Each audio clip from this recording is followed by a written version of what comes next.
ಕೇಂದ್ರ ಸರ್ಕಾರದಿಂದ ತೆರಿಗೆ ತಾರತಮ್ಯ ಆಗಿದೆ ಅಂತ ವಿರೋಧಿಸಿ ಇವತ್ತು ದೆಹಲಿಯಲ್ಲಿ ಕಾಂಗ್ರೆಸ್ ಪ್ರತಿಭಟನೆ ನಡೆಸ್ತಾ ಇದೆ. ಇದೇ ಸಂದರ್ಭದಲ್ಲಿ ಬೆಂಗಳೂರಿನ ವಿಧಾನಸೌಧದ ಗಾಂಧಿ ಪ್ರತಿಮೆ ಮುಂಭಾಗದಲ್ಲಿ ಬಿಜೆಪಿ ನಾಯಕರುಗಳು ಕೂಡ ಪ್ರತಿಭಟನೆ ನಡೆಸ್ತಾ ಇದ್ದಾರೆ. ನಮ್ಮ ಜೊತೆ ಮಾಜಿ ಸಚಿವರಾಗಿರುವಂತಹ ಅಶ್ವಥ್ ನಾರಾಯಣ ಇದ್ದಾರೆ. ಸರ್, ಬಹಳ ಮುಖ್ಯವಾಗಿ ಇವತ್ತಿನ ಪ್ರತಿಭಟನೆ ಉದ್ದೇಶ ಏನು?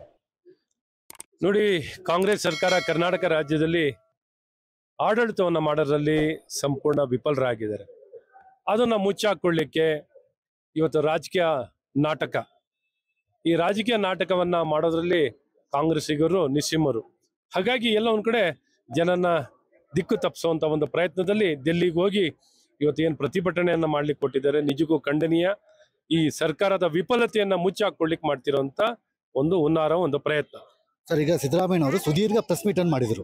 14ನೇ ಹಣಕಾಸು ಆಯೋಗದಲ್ಲಿ ಮತ್ತು 15ನೇ ಹಣಕಾಸು ಆಯೋಗದಲ್ಲಿ ಯಾವ ರೀತಿ ಅನ್ಯಾಯ ಆಗಿದೆ, ಎಷ್ಟು % ಕಡಿಮೆ ಆಗಿದೆ ಎಂಬುದರ ಬಗ್ಗೆ ಸುದೀರ್ಘವಾಗಿ ಅಂಕಿಅಂಶಗಳ ಜೊತೆಗೆ ಮಾಹಿತಿಯನ್ನು ಕೊಟ್ಟರು. ಹಂಗಾದ್ರೆ ಸಿದ್ದರಾಮಯ್ಯ ಕೊಟ್ಟಂತಹ ಮಾಹಿತಿ ಸುಳ್ಳ, ವಾಸ್ತವಕ್ಕೆ ದೂರವಾಗಿದ್ದ? ಖಂಡಿತ. ನೋಡಿ, 14ನೇ ಹಣಕಾಸು ಆಯೋಗ 2015ವರೆಗೂ ಜಾರಿಯಲ್ಲಿತ್ತು. 15ನೇ ಹಣಕಾಸು ಆಯೋಗ 2016ರಿಂದ ಜಾರಿಯಲ್ಲಿದೆ. ಇದು 26ವರೆಗೂ ಜಾರಿಯಲ್ಲಿರುತ್ತೆ. ಹಾಗಾಗಿ ಹಣಕಾಸು ಏನ್ ಬರುತ್ತೆ 15ನೇ ಹಣಕಾಸಿನ ಆಯೋಗದಲ್ಲಿ 2,08,000 ಕೋಟಿಯಷ್ಟು ಹಣ ಬರುವಂತದ್ದಿದೆ. ಹಾಗಾಗಿ ನೀವು ಹೋಲಿಕೆಯನ್ನ ಮಾಡಕ್ಕೆ 10 ವರ್ಷದ 14 ಹಣಕಾಸಿನ ಆಯೋಗ 15ನೇ ಹಣಕಾಸಿನ ಆಯೋಗವನ್ನ 10 ವರ್ಷಕ್ಕೆ ಕಂಪೇರ್ ಮಾಡಬೇಕೆ ಹೊರತು ಈಗ 8-7 ವರ್ಷಕ್ಕೆ ಕಂಪೇರ್ ಮಾಡಕ್ ಹೋದ್ರೆ ತಪ್ಪಾಗುತ್ತೆ ಅಂಕಿಅಂಶದಲ್ಲಿ. ಹಾಗಾಗಿ 10 ವರ್ಷ ಲೆಕ್ಕಕ್ಕೆ ತಗೊಂಡಾಗ ಖಂಡಿತ 14ನೇ ಹಣಕಾಸಿನ ಆಯೋಗಕ್ಕಿಂತ ಬಹಳ ದೊಡ್ಡ ಮಟ್ಟದಲ್ಲಿ ಹೆಚ್ಚಿನ ಹಣ 15ರಲ್ಲಿ ಸಿಕ್ಕಿದೆ. ಮತ್ತೆ ಅದಕ್ಕೆ ಬೇಕಾಗಿರುವಂತ ಅಂಕಿಅಂಶವನ್ನ ಕೊಟ್ಟವ್ರು ಯಾರು? ಇದೇ ಮಹಾನ್ ಬವರು ತಾನೆ, ಎಕ್ಸ್ಪರ್ಟ್ ಸಿದ್ದರಾಮಯ್ಯನವ್ರಿಗೆ ಕೊಟ್ಟಿರೋದು. ಅದ್ರ ಜವಾಬ್ದಾರಿ ಅವ್ರು ತಗೊಳ್ಬೇಕು ತಾನೆ.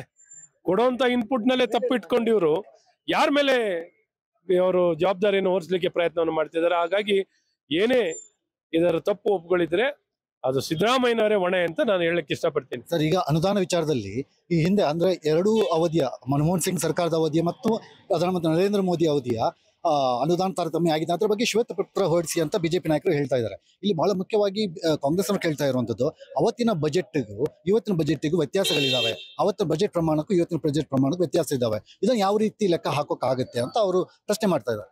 ನೋಡಿ, ಬಜೆಟ್ ಕಂಪ್ಯಾರಿಸನ್ ತಗೋಬೇಕಲ್ಲ. ಈಗ UPA ಸರ್ಕಾರ ಕೊಟ್ಟಿದ್ದಕ್ಕೂ NDA ಸರ್ಕಾರದಲ್ಲಿ ಕೊಟ್ಟಿರೋದಕ್ಕೂ 260% ಹೆಚ್ಚಾಗಿ ಕೊಟ್ಟಿದ್ದಾರೆ. 260%. ಗ್ರಾಂಟ್ ಇನ್ ಏಡ್ ಅಲ್ಲಿ 240% ಜಾಸ್ತಿ ಇದೆ. ಹಾಗಾಗಿ ಕಂಪ್ಯಾರಿಸನ್ ತಗೊಳ್ಳಿ. ಇನ್ನೊಂದು 3ನೇದು ಕೋವಿಡ್. ಈ ದೇಶ ಉದ್ದಾಗಲದಲ್ಲಿ ಆತ್ಮನಿರ್ಭರ್ ಭಾರತ್ ಕಾರ್ಯಕ್ರಮದಿಂದ ಹಿಡಿದು ಕೋವಿಡ್ ಅಂತ ಒಂದು ಸೋಂಕಿನ ಕಾಯಿಲೆ ಮಧ್ಯದಲ್ಲೂ ಇವೆಲ್ಲ ಸವಾಲಿನ ಮಧ್ಯದಲ್ಲೂ ಒಂದು ಆತ್ಮನಿರ್ಭರ್ ಭಾರತವನ್ನ ಸದೃಢವಾಗಿ ಕಟ್ಟುವಂಥದ್ದು ಇತಿಹಾಸದಲ್ಲಿ ಆಗಿರುವಂತ ಕೆಲಸಗಳು ಎಷ್ಟು. ಬ್ಯಾಂಕಿನ ಖಾತೆ, ಮನೆ ನಿರ್ಮಾಣ, ಕುಡಿಯ ನೀರು, ಶೌಚಾಲಯ ಎಲ್ಲವನ್ನು, ರಸ್ತೆ, ರಾಷ್ಟ್ರೀಯ ಹೆದ್ದಾರಿ ಎಲ್ಲ ತಗೊಂಡಾಗ್ಲು ಅನ್ಕಂಪ್ಯಾರಿಸಬಲ್ ರೀ. ಈ ಡೋಂಗಿ ಕಾಂಗ್ರೆಸ್ಗಳು ಬರೀ ಡೋಂಗಿ ಆಟ ಆಡೋರು ಇದ್ದಾರೆ.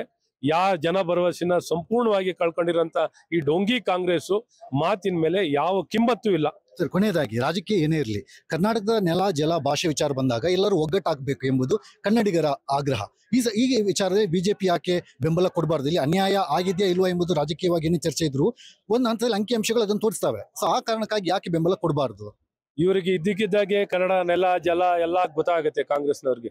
ಇವ್ರಿಗೆ ಯಾವ ನೆಲನೂ ಇಲ್ಲ, ಯಾವ ಜಲನೂ ಇಲ್ಲ, ಯಾವ ನಾಡು ಇಲ್ಲ, ತಾಯಿ ಭುವನೇಶ್ವರಿನಿಲ್ಲ, ತಾಯಿ ಭಾರತ್ ಮಾತೇನೂ ಇಲ್ಲ. ಇವರಿಗೆ ಇಡೀ ದೇಶನ ಹೊಡೆಯುವಂಥದ್ದು. ಇವರೊಬ್ಬ ಲೋಕಸಭಾ ಸದಸ್ಯರು ಹೇಳ್ತಾರೆ, ಪಕ್ಷದವ್ರು ಹೇಳ್ತಾರೆ ದಕ್ಷಿಣ ಭಾರತ ವಿಭಜನೆ, ಈಗ ಮಾಡಿದಂಥ ವಿಭಜನೆ ಜೊತೆ ಇನ್ನು ಹೆಚ್ಚಿನ ವಿಭಜನೆ ಮಾಡೋಂಥ ಇಂಥ ಕಾಂಗ್ರೆಸ್ ಮಹಾಪುರುಷರಿಗೆ ಯಾವ ನೈತಿಕತೆ ಇದೆ? ಇವ್ರಿಗೆ ಯಾವ ನೈತಿಕತೆನೂ ಇಲ್ಲ, ನೆಲನೂ ಇಲ್ಲ, ಜಲನೂ ಇಲ್ಲ, ನಾಡಿಲ್ಲ, ಯಾವ ರಕ್ಷಣೆಯನ್ನು ಮಾಡುವಂಥ ಪ್ರಬುದ್ಧತೆನೂ ಇಲ್ಲ, ನಾಯಕತ್ವನೂ ಇಲ್ಲ ಈ ಕಾಂಗ್ರೆಸ್ಸಿಗರಿಗೆ. ಹಾಗಾಗಿ ಇವ್ರು ಏನೇ ಇವರೆಲ್ಲ ಡೋಂಗಿಗಳು. Okay sir, thank you. So ಇದಿಷ್ಟು ಮಾಜಿ DCM ಅಶ್ವಥ್ ನಾರಾಯಣ ಅವ್ರ ಮಾತು. ಕ್ಯಾಮರಾ ಪರ್ಸನ್ ತೇಜಸ್ ಜೊತೆಗೆ ಇರ್ಷಾದ್ ಉಪ್ಪಿನಂಗಡಿ, ವಿಜಯ ಕರ್ನಾಟಕ, ಬೆಂಗಳೂರು.